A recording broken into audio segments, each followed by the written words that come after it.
봉독하실 본문 말씀에 의지하여 평강을 주시는 하나님이라는 제목으로 말씀 나누실 때 주님 주시는 은혜가 성령으로 함께 하시기를 간절히 기원합니다.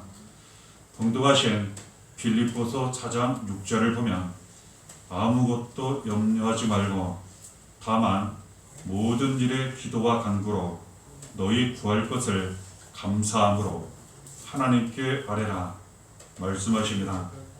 이 세상 살아가는 동안 염려되는 일이 참 많습니다. 걱정, 근심, 두려운 일들도 참 많습니다. 삶을 살아가는 것 자체가 그렇습니다. 그럴 때에 이 힘들고 어려울 때 어떻게 잘 감당하고 지나가며 이길 수 있을까? 평강의 길로 나아갈 수 있을까? 내가 바라고 원하는 그러한 좋은 길로 갈 수 있을까? 하나님 우리에게 말씀하시기를 그 길을 가르쳐 주십니다. 아무것도 염려하지 말라고 말씀하세요. 우리는 염려합니다. 심지어는 두려워하기까지 합니다. 하나님은 염려하지 말라고 말씀하세요. 그 염려를 하나님께 맡기고 오히려 기도를 드리라고 말씀하세요. 그리고 모든 것을 감사하라고 말씀하세요.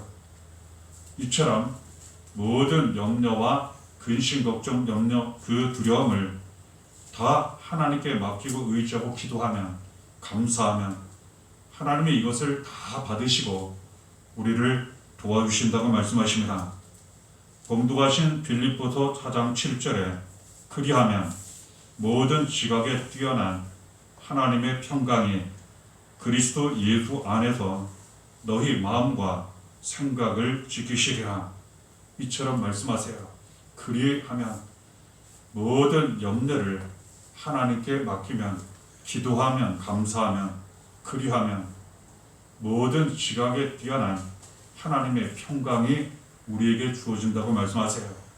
하나님께서 우리와 함께 하시고 지켜주시고 도와주시며 평강이 이루어지게 하신다고 말씀하세요. 평강은 모든 것이 편안한 것을 의미합니다. 잘 되는 것을 의미합니다. 평안을 의미합니다. 하나님이 이 평강을 예수 그리스도 안에서 우리에게 주신다고 말씀하세요.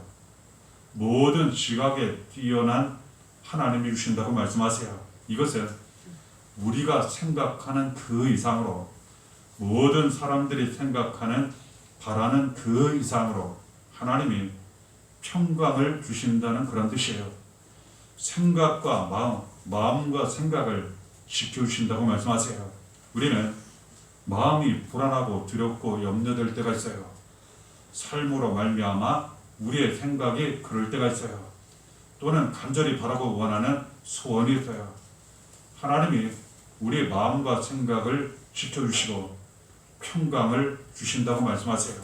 그러면 삶이 평강하고 내 마음과 생각이 평강하고 간절히 바라고 원하는 대로 소원이 이루어진다고 말씀하세요. 하나님은 이 은혜를 지금까지 우리에게 주셨고 지금도 우리에게 주시며 그 평강의 길로 날마다 가도록 인도해 주신다는 것 우리가 알게 됩니다. 이러한 은혜를 받는 길은 다른 곳에 있지 않아요. 이러한 은혜를 주시고 그 길로 인도하시는 하나님 아버지 한 분만 전적으로 믿고 의지하는 길이 있다고 우리에게 알려주십니다.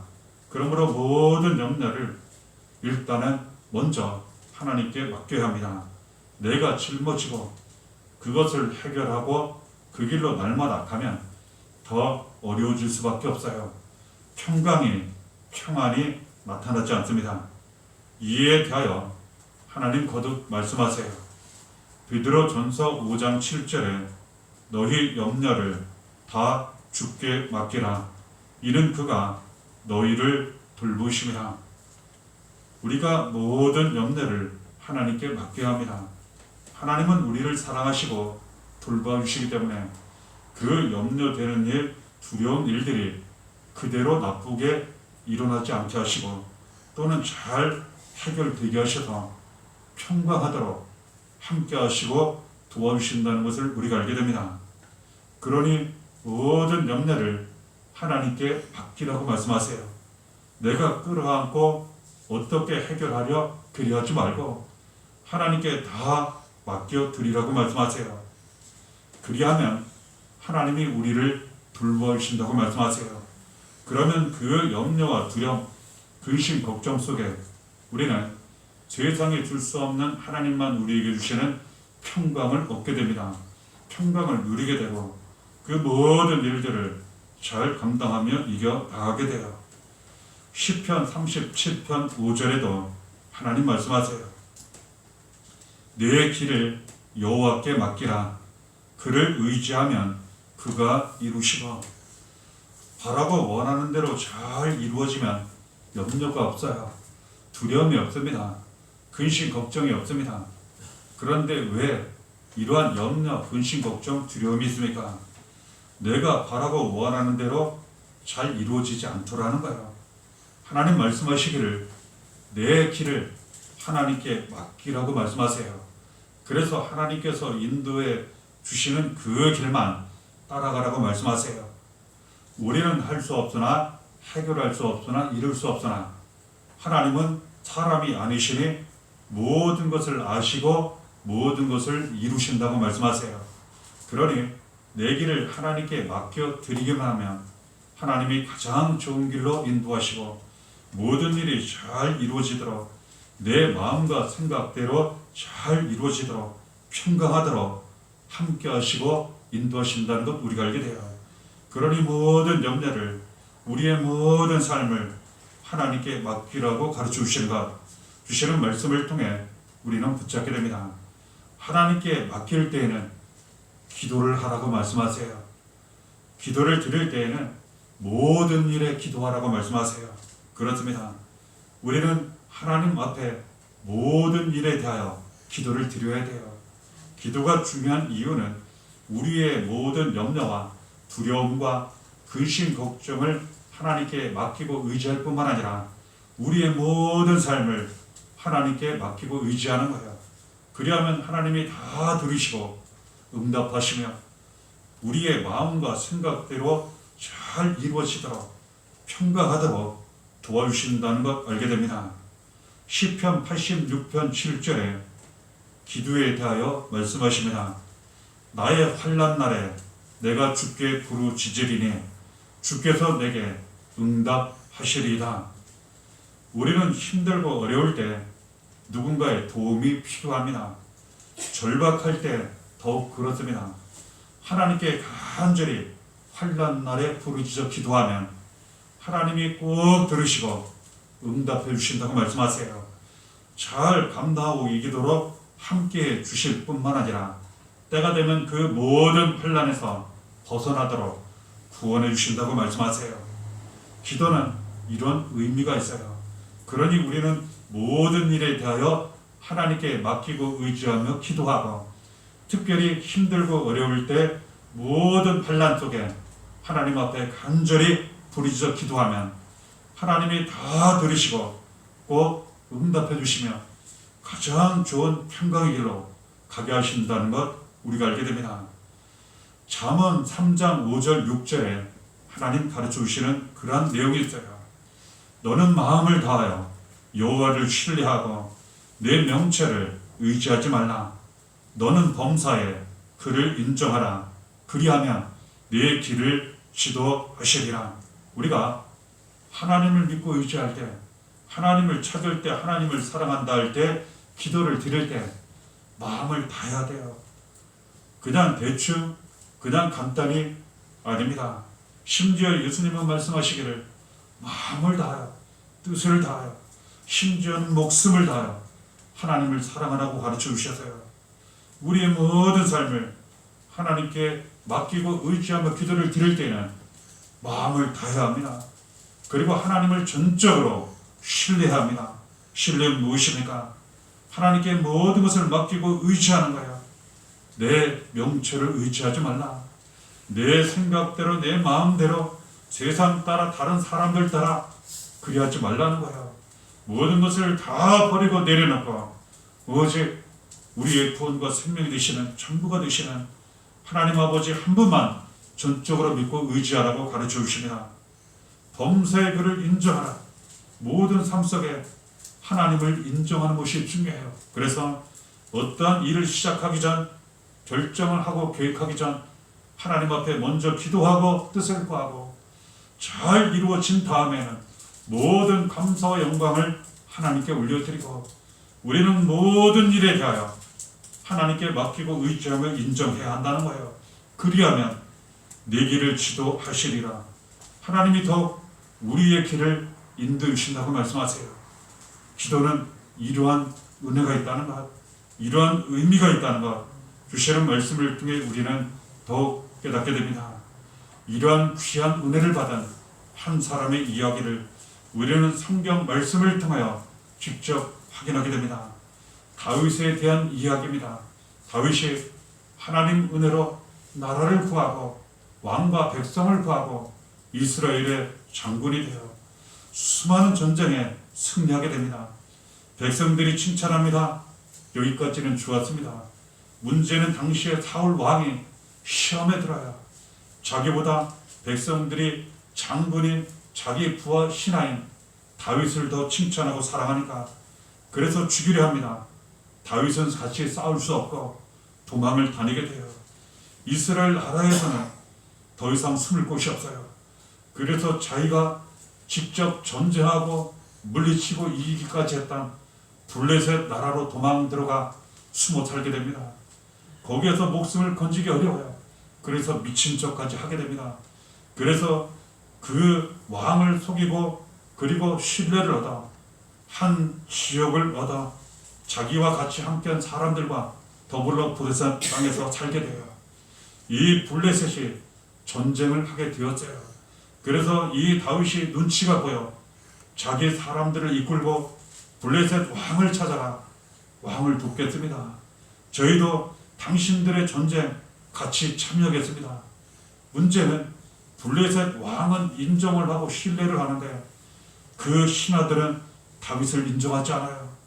왕이여, 저 다윗 알지 않습니까? 저 사람이 수많은 전쟁을 승리하며 수많은 사람들을 죽이고 우리나라에도 큰 해를 많이 끼쳤다. 그러한 사람 아닙니까? 그래서 결국은 이 다윗이 전쟁에 참여하지 못해요. 그래서 그 왔던 길을 며칠을 걸려 돌아가 자기가 살던 그 성에 도착하게 됩니다. 이때 큰 불행이 일어났어요. 잠시 며칠 동안 사람들을 이끌고 군사를 이끌고 살던 성을 비운 사이 아말렉이라고 하는 그 민족이 그 성을 공격했어요. 다 뺏어가고 불타고 여자들과 아이들을 잡아갔어요. 그러다 보니까 다윗을 믿고 신뢰했던 그 이스라엘 백성들까지도 이제는 슬퍼하며 통곡하며 분노합니다. 이러한 내용, 그러다 보니까 이제는 이 다윗을 돌로 쳐 죽이고자 해요. 이 다윗이 그동안도 간신히 버텼는데 더 큰 어려운 가운데 놓이다 보니까 완전히 무너질 수밖에 없는 그런 가운데 놓이게 돼요. 자기도 아내를 빼앗기고 정말 일생일대의 그 위기에 놓이게 된 그러한 때예요. 그가 어떻게 했나? 방법이 없습니다. 자기를 믿고 신뢰하던 그 백성들이 자기를 돌로 쳐 죽이려 하고 모든 것이 다 무너졌어요. 하나님밖에 없었어요. 그래서 그때 그 속에서 모든 것이 다 무너진 그때에 하나님 앞에 간절히 눈물로 울부짖어 기도를 드리게 됩니다. 하나님이 그 기도를 들으세요. 그리고 이 다윗에게 힘과 용기를 주세요. 사무엘상 30장 6절에 이에 대하여 이러한 기록이 있습니다. 백성들이 자녀들 때문에 마음이 슬퍼서 다윗을 돌로 치자 하니 다윗이 크게 다급하였으나 그의 하나님 여호와를 힘입고 용기를 얻었더라. 모든 것이 무너진 상황이 끝났습니다. 백성들이 자기를 죽이려 해요. 백성들도 자기 부인 자녀들을 빼앗겼으니 그럴만해요. 하나님께 기도를 드려요. 하나님이 그 기도를 들으시고 함께 하시고 도와주십니다. 그러시면서 이제는 어떻게 하나? 이제는 어떻게 해야 하나? 하나님 앞에 간절히 기도를 때 그 길을, 그 해결할 수 있는 길을, 그 구원과 생명의 길을 다윗에게 알려주세요. 이 내용 사무엘상 30장 8절에 기록되어 있습니다. 다윗이 여호와께 묻자와 이르되 내가 이 군대를 추격하면 따라잡겠나이까 하니 여호와께서 그에게 대답하시되 그를 쫓아가라. 내가 반드시 따라잡고 도로 찾으리라. 쫓아가라는 거예요. 그러면 잡을 수 있다는 거예요. 어찌 그런 생각을 할 수 있겠습니까? 일반적인 상황에는 그 생각을 할 수가 없어요. 왜냐하면 다 빼앗겼습니다. 이스라엘 백성들이 오히려 자기를 죽이려 하고 자기 명령을 따르지 않을 그런 상황이에요. 그리고 이제는 이길 수 있다는 보장도 없어요. 이미 이 다윗은 주저앉고 낙심이 되어 있는 그런 때예요. 간절히 기도를 드렸어요. 하나님이 응답하셨어요. 따라가라는 거예요. 반드시 잡고 이길 수 있다는 거예요. 이 다윗이 결심합니다. 하나님이 응답하셨으니, 하나님이 함께 하신다 하셨더니, 그래서 이스라엘 백성들에게 다시 말하고 설득하고 군사를 모아 그 아말렉 민족을 따라가게 돼요. 그리고 놀랍게도 전쟁에 승리하게 됩니다. 빼앗겼던 그 부인들과 자녀들, 그 백성들 다 찾게 돼요. 재산 다 찾게 돼요. 오히려 그들이 갖고 있는 것까지 더 많이 이 이스라엘 백성들이 차지하게 돼요. 그렇습니다. 하나님은 이처럼 기도를 들으시고 그 속에서 함께 하시고 도와주셔서 어떠한 일이든 어떠한 때든 잘 감당하고 이겨 하시며 구원받게 하시고 승리하게 하신다는 것. 그러니 우리는 모든 일에 대하여 하나님께 맡기고 의지하며 기도해야 한다는 것. 특별히 염려가 될 때, 환난 가운데 힘들고 어려울 때 더 간절히 하나님 믿고 의지하며 기도해야 한다는 것. 하나님이 다 들으시고 구원하시며 인도하신다는 것 우리가 알게 됩니다. 하나님은 감사하라고 말씀하세요. 골로새서 3장 15절에 그리스도의 평강이 너희 마음을 주장하게 하라. 너희는 평강을 위하여 한 몸으로 부르심을 받았나니 너희는 또한 감사하는 자가 되라. 그렇습니다. 왜 평강을 얻지 못합니까? 심지어는 하나님이 평강을 주실 때, 심지어는 예수님이 평강을 주시고 이루실 때에도 그 평강을 받지 못할 때가 있다는 거예요. 이유가 무엇입니까? 감사하지 않기 때문이라 이처럼 알려주세요. 그렇습니다. 우리는 없는 것을 바라보고 이루지 못한, 그리고 소원만 근거하여 앞만 그리고 위만 바라볼 때가 너무나도 많다는 거예요. 이미 주어진 것, 갖고 있는 것, 이루어지고 있는 것에 대하여 만족하거나 감사하지 못할 때가 많다는 거예요. 하나님 가르쳐 주시기를 먼저 감사하라고 말씀하세요. 모든 일에 대하여 감사하라고 말씀하세요. 감사를 드리는 것이 곧 평강이 이루어지는 길이라고 말씀하세요. 우리는 이를 위하여 부르심을 받았다고 가르쳐 주십니다. 그렇습니다. 하나님은 우리에게 평강을 주시고자 우리를 부르셨어요. 그 평강을 받고 평강이 이루어지는 길에 감사했다고 말씀하세요. 그러니 우리는 감사해야 하는 거예요. 모든 일에 대하여 좋으면 좋은 대로, 나쁘면 나쁜 대로, 바라고 원하는 일이 이루어지면 그대로, 이루어지지 않을 때에도 믿고 우리가 감사드려야 한다는 거예요. 그러면 그 감사를 통하여 하나님이 함께 하셔서 평강이 이루어지게 하신다고 말씀하세요. 예수님이 이것을 직접 보여주셨어요. 마태복음 26장에 보면 최후의 만찬이 나와요. 왜 최후의 만찬입니까? 예수님께서 잡히시고 고난 죽음을 당하시기 전 제자들과 마지막 만찬을 나누셨기 때문에 그래요. 그때 예수님께서 제자들에게 떡을 떼어주시고 잔을 나눠주시며 말씀하신 내용 속에 보면 그때 그 자리에서 예수님은 감사하셨어요. 하나님께 감사를 드리고 기도를 드리고 제자들에게 떡과 잔을 나눠주시며 축복하셨어요.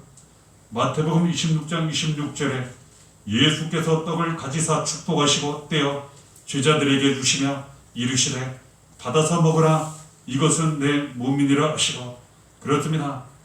여기에 축복이라는 그 말 속에는 제자들을 축복하셨다는 내용이요, 하나님께 감사드렸다는 내용을 같이 포함합니다.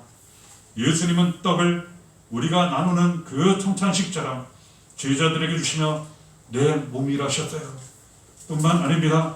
마태복음 26장 27절 28절에 또 잔을 가지사 감사기도 하시고 그들에게 주시며 이르시되 너희가 다 이것을 마시라. 이것은 죄사함을 얻게 하려고 많은 사람을 위하여 흘리는 바 나의 피 곧 언약의 피니라. 예수님께서 떡을 나눠주시며 내 몸이라 하시고 잔을 나눠주시며 내 피라 이렇게 말씀하셨어요. 이것은 곧 고난을 당하시고 십자가에 달려 피 흘려 죽으시고 살아실 것에 대한 예수님이 모든 사람들을 믿음으로 구원하실 것에 대한 이에 대한 예언의 말씀이기도 해요. 이 말씀은 그대로 다 이루어졌어요. 이 때에 떡과 잔을 그 몸이라 피라 하시며 나누실 때 감사하셨다는 감사 기도를 드렸다는 내용이 포함되어 있어요. 그런데 여기에 우리가 주목해 볼 부분이 있습니다. 예수님께서 이렇게 감사하시고 축복하셨을 때 과연 정말 그럴 만한 상황인가, 이것을 살펴볼 필요가 있어요. 예수님은 아셨습니다. 그 12제자 중 축복하시고 감사하시는 그 자리에 가룟 유다가 있다는 사실을 알았어요. 가룟 유다가 예수님을 배반하고 팔아넘길 것, 그래서 잡히시고 고난 십자가 달려 피 흘려 죽으실 것 이미 알고 계셨어요. 심지어는 그 가룟 유다에게도 잔과 떡을 나누어 주셨어요. 그 자리에 있었던 수제자 베드로, 예수님 따라 같이 죽겠다 했으나 3번이나 부인해요. 잡히신 다음 예수님 잡히셨을 때 제자들 한 명도 남지 않고 다 배반하고 떠나요. 실제로 다음 예수님은 잡히시고 고난 십자가 달려 피 흘려 죽으시고 피 흘려 죽기까지 하시게 되는데 감사할 만한 상황이 아니에요. 가장 믿고 따르던 그 제자들이 배반하고 팔아넘기고 한 명도 남지 않고 예수님은 고난당하시고 십자가 달려 피 흘려 죽으시는 그러한 자리예요. 감사할 수 있는 상황이 아닙니다. 그럼에도 불구하고 그 배반과 멸시와 천대와 버림당함과 십자가 고난과 그 죽음 속에서 예수님은 감사하셨어요. 하나님 아버지께 감사하시고 기도하시고 오히려 그 제자들, 그 사람들 축복하셨어요. 그리고 그 모든 고난과 죽으심 아버지의 뜻에 따라 그대로 다 받아들이셨어요. 어떻게 되었습니까? 예수님은 고난과 십자가 달려 피 흘려 죽으셨지만 다시 살아나셨어요. 고난이 영광 되었고 그 죽음이 부활과 영원한 생명이 되셨어요. 가장 존귀한 구원의 이름이 되셨어요. 그렇습니다. 감사는 이러한 은혜와 능력이 있어요. 좋을 때는 좋은 대로 감사하고 그 고난과 죽음 속에서는 믿음으로 감사하는 거예요. 예수님께서 우리 대신 고난당하시고 십자가 달려 피 흘려 죽으시고 살아신 것처럼 예수님이 감사하신 것처럼 우리도 감사하면 모든 고난과 십자가 죽음에서 예수 그리스도로 말미암아 우리도 살아난다는 거예요. 실제로 감사와 은혜와 기쁨 넘치게 하신다는 거예요. 그러니 우리는 좋을 때에도 감사, 고난과 십자가 죽음 속에서도 감사해야 한다는 거예요. 그러면 이 감사를 하나님 받으시고 그 속에서 구원과 평강이 이루어지게 하신다는 것, 주시는 말씀을 통해 우리는 붙잡게 됩니다. 그러니 모든 삶을 이처럼 맡기고 의지하며 기도하며 감사해야 한다는 거예요. 기도하며 감사할 때는 예수님 이름으로, 예수님이 우리 죄를 대신하여 고난당하시고 십자가 달려 피를 죽으시고 살아나셔서 우리가 예수를 믿기만 하면 구원받고 영생 얻고 하나님 자녀되게 하신 것처럼 모든 삶 가운데 특히 어렵고 힘들 때 감사하며 이러한 영광과 구원과 생명과 부활이 이루어지고 나타난다는 것, 주시는 말씀을 통해 우리는 더 붙잡게 되는 것입니다. 그리하면 모든 염려를 다 맡기고 모든 일에 기도하고 감사하면, 그리하면 하나님이 평강을 우리에게 주신다고 말씀하세요. 하나님의 평강이 더욱 이루어진다고 말씀하세요. 이사야 26장 3절 4절에 말씀하십니다. 주께서 심지가 견고한 자를 평강하고 평강하도록 지키시리니 이는 그가 주를 신뢰함이니이다. 너희는 여호와를 영원히 신뢰하라. 주 여호와는 영원한 반석이심이로다. 심지가 견고한 사람이 평강을 얻게 된다고 말씀하세요. 영원히 하나님을 신뢰하는 사람이 평강을 얻게 된다고 말씀하세요. 심지가 견고한 사람은 그 마음이 믿음이 한결같은 사람이에요. 변함이 없는 사람이에요. 좋을 때나 힘들고 어려울 때나 하나님 아버지 한 분만 전적으로 믿고 의지하는 사람이에요. 기도하는 사람이에요. 모든 삶 속에 감사하는 사람이에요. 그럴 때에 하나님 주시는 이 평강이 삶 가운데 더욱 놀랍게 이루어지고 그 평강을 누리게 된다고 말씀하세요. 영원히 하나님을 신뢰하라고 말씀하세요. 우리의 영원한 반석이 되시는 우리에게 평강을 주시는 하나님 한 분만 믿고 의지하라 하시니 우리는 말씀에 의지하여 받은 은혜를 따라 하나님 아버지 한 분만 전적으로 믿고 의지해야 한다는 것, 어떤 일이 있어도 하나님 한 분만은 절대로 놓치지 말아야 한다는 것, 그럴 때 하나님 한 분을 통하여 평강을 얻고 구원을 얻고 기도 응답이 이루어지고 삶 가운데 놀라운 은혜와 기쁨 감사가 더욱 넘치게 된다는 것, 주시는 말씀을 통해 우리는 붙잡게 됩니다. 하나님은 이 평강을 오직 예수 그리스도 안에서 우리에게 주신다고 말씀하세요. 요한복음 16장 33절에 말씀하십니다. 이것을 너희에게 이르는 것에 너희로 내 안에서 평안을 누리게 하려 함이라. 세상에서는 너희가 환난을 당하나 담대하라. 내가 세상을 이기었노라. 하나님은 아들 예수 그리스도를 이 세상에 보내주셨습니다. 예수님은 하나님 아버지의 뜻에 따라 우리의 모든 죄를 다 짊어지시고 저주를 다 짊어지시고 대신 십자가 고난을 당하셨습니다. 십자가에 못 박혀 피 흘려 죽으셨습니다. 그러나 다시 살아주셨습니다. 누구든지 예수를 믿으면 죄와 저주에서 구원받아 이제는 하나님 자녀되고 하나님 아버지의 사랑 은혜를 받아 평강을 얻게 하셨다는 거예요. 평안을 얻게 하셨다는 거예요. 이 땅 사는 동안 평안하게 하시고 때가 되면 저 세상 천국에서 영원한 행복과 평안을 누리게 하셨다는 거예요. 이 은혜를 하나님은 예수 그리스도 안에서 우리가 받고 누리게 하셨다는 거예요. 예수님 직접 말씀하셨어요. 내 안에 평안을 누리게 하신다고.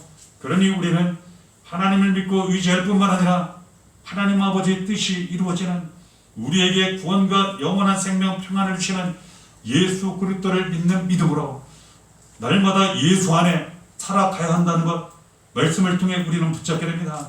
그리하면 우리는 예수님 안에서 구원의 은혜와 능력으로 평안을 얻고 누리게 될 뿐만 아니라 모든 것을 다 이기게 된다고 말씀하세요. 우리는 할 수 없습니다. 감당할 수 없습니다. 이길 수 없습니다. 그러나 예수님이 모든 것을 다 이기셨기 때문에 우리는 예수 그리스도로 말미암아 예수님 이름으로 모든 것을 다 이길 수 있다고 말씀하세요. 왜 그렇습니까? 예수님은 죄도 이기셨어요. 죽음도 이기셨습니다. 원수마귀도 이기셨습니다. 세상도 이기셨습니다. 모든 것을 다 이기셨어요. 그 예수님이 우리를 사랑하시고 우리 안에 함께 하세요.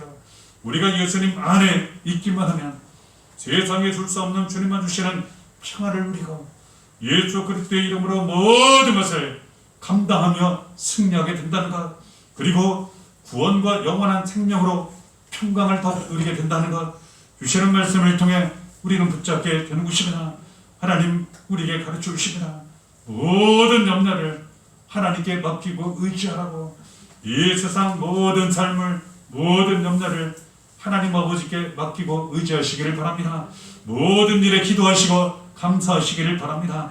그리하여 하나님이 우리에게 주시는 그 평강이 모든 삶 가운데 예수 안에서 차고 넘치시는 우리의 마음과 생각을 지켜주시고 마음과 생각대로 소원이 이루어지게 하시는 크고 놀라운 은혜의 삶이 되시기를 바랍니다. 은혜가 날마다 함께 하시기를 예수의 이름으로 간절히 축원합니다.